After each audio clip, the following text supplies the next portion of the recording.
All I have for you is a word. Tenet. Use it carefully. Audiences have never seen anything like this before. It's a swift, kind of action-packed adventure movie. There are certainly images that I have never seen before on screen. It's a really hair-raising, high-stakes thriller from an extraordinary filmmaker. To do what I do, I need some idea of the threat we face. Tenet is an espionage story. It's a classic spy story. I grew up loving spy movies, but to make it sing to today's audiences, I sort of felt like for me to really engage with it, I wanted it to have bigger possibilities. Time travel? No. Inversion? Well, the film deals with this concept of inversion, which is the idea that the entropy of an object or a person could be reversed. It's very much cinematic. It's something that you have to see on the screen to fully engage with. Aim it and pull the trigger. You're not shooting the bullet, you're catching it. Whoa. I really pulled from and dug into my athletic experience more than ever. The training was paramount. Nobody's ever thrown an inverted punch before, so how do you make that real life, you know? He had incredibly complex fight sequences. We definitely pushed him to his limits. Right. It was intense. That's what was so exciting. These moves we've never seen before. I mean, these stunt guys who've been around a long time, they were learning, which was the fun challenge of it all. Well, I've seen too much. Well, we'll try and keep up. This is my third film with Chris Nolan. You kind of realize when you read it, oh, how are we gonna do this? Because he's gonna wanna do this for real. Chris is really great in that he wants it for real. He wants it in camera. He doesn't want to do CG. I haven't seen a green screen anywhere. We're doing everything in camera. Our method of visual effects is try and do everything without them.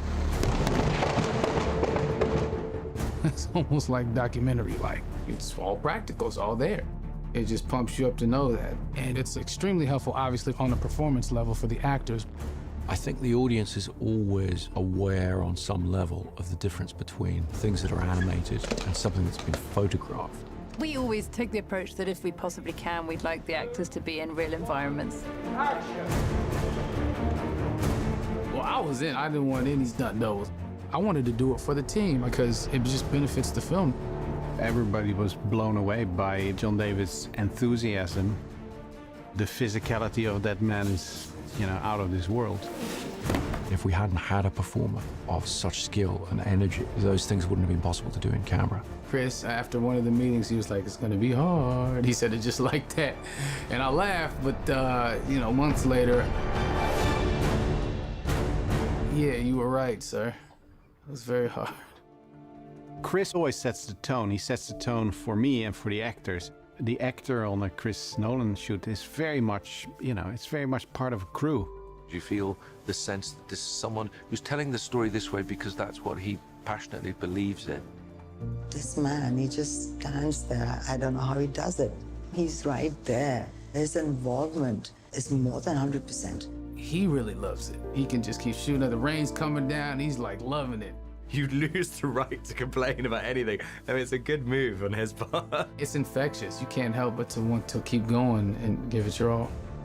Every film, you're trying to challenge yourself because you're trying to give something new to the audience. You do that by building on what you've done in the past. Every production we have came a step further, and every production has more and more sequences in it that we chose to shoot on IMAX. At this point, they're sort of the workhorse for us, which is really funny because when we first started shooting with them, it was such a big deal. It's a very imposing camera. It feels very important when you're shooting something on IMAX. There's a nice pressure to it. It kind of makes you bring your A game pretty quickly because you know that this film is kind of precious.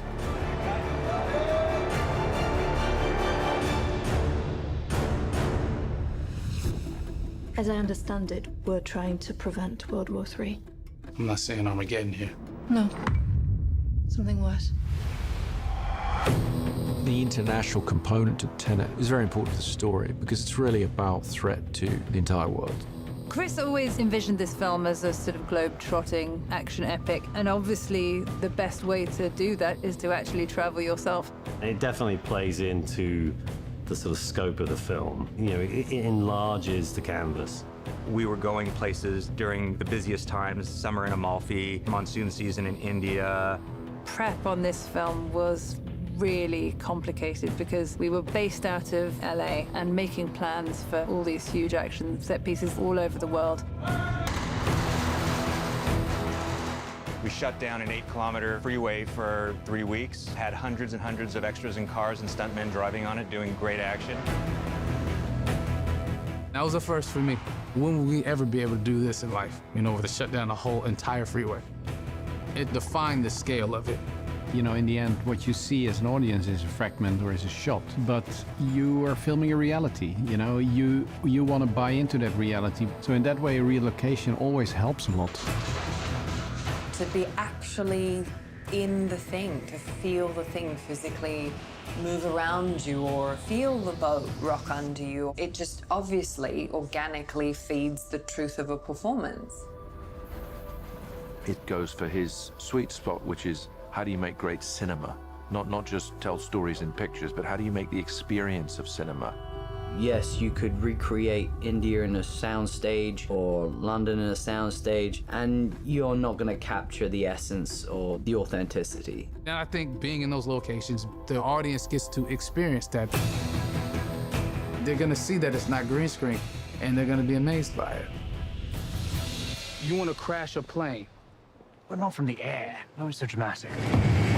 Writing the plane crash, I knew I wanted to try and do it in some ways in camera. It read on the page as the most exciting sequence, and I definitely was scratching my head about how we were going to achieve it. One of the first things I asked Chris was, you know, how big do you want the plane? He laughed, and I said, I think I can get you a real plane. To see a plane like this actually kind of makes you realize what we're all flying in when we're flying. These things are huge. I don't think we tend to get the scale of it when we're just kind of walking in through the gangplank. There was an enormous amount of prep that went into that sequence because we were shooting at a working airport, and they're not traditionally, you know, in the business of crashing planes for real. I was like, how are they gonna pull this off? Like, there's no way they're gonna crash this thing into that building. A lot of these sequences, you kind of read it in the script, and you just think, yeah, would be cool in a movie. And then you get to set and it's like, yeah, we've got a 747, we're crashing it into a building. That's how we're achieving the 747 crashing into a building. It feels very, very real, essentially because it is real.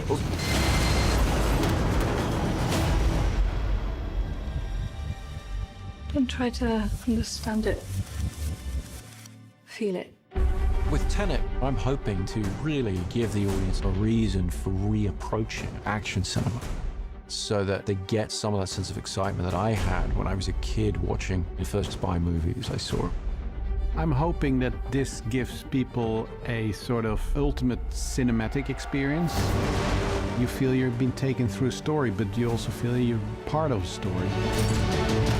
That's what's wonderful about his films. You just get transported into a different world. And that's what cinema is to me. It has to transport you. It has to be larger than life. I mean, it's the biggest movie anyone's ever done ever. No one's doing this stuff, and I don't think they ever will again. Nobody can really hold a candle to what Chris does, which is create this epic tale of survival and in it thread an incredibly human story. I think you're seeing Christopher Nolan inspired. You're going into an experience that you never had before in the cinema. It's a brilliantly calculated, precise, controlled, amazing story that's also completely out of control. Once you're on the ride of Tenet, you're going to have to really hold on to your seat. How would you like to die? Oh. You chose the wrong profession.